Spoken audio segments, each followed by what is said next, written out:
Македонската влада не е наивна и нема да паѓаме во замките на Бугарија, чии политичари по секоја цена сакаат да го злоупотребат македонското прашање во предизборната кампања. Премиерот Христијан Мицкоски е дециден дека Македонија нема да прифаќа уцени и ултиматуми, а евентуални нови преговори со Бугарија ќе се водат врз основа на принципи и вредности. Тој повтори дека е подготвен да разговара со источниот сосед за изнаоѓање решение кое ќе биде прифатливо за двете страни, а не како неговите претходници, кои замижуваа на сите провокации и се согласуваа на исполнување на сите барања од Софија. Бугарската влада, бугарскиот претседател, бугарските политичари, тие сакаат сега да ја вовлечат темата Македонија во нивното предизборие и македонското прашање таму. Јас сум го кажал тоа многу пати до сега.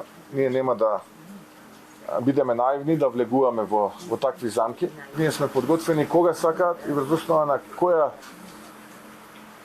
платформа и врз основа на кој план да седнеме, да разговараме и да најдеме решение. И да ги почитуваме нормално меѓународните стандарди. Оваа реакција доаѓа откако бугарското МНР порача дека процесот на евроинтеграција не дозволува посредување меѓу Европската унија и земја кандидат, нешто што го понуди премиерот на Унгарија Виктор Орбан. Она кое што беше понуда од претседавачот, моменталниот претседавач на Европската унија, а тој е претседателот на унгарската влада, господинот Виктор Орбан, е во име на претседателствувањето со Европската унија.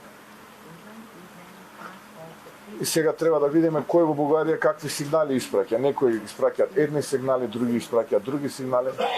Кај на сигналот е јасен. Сакаме решение кое што ќе биде достоинствено.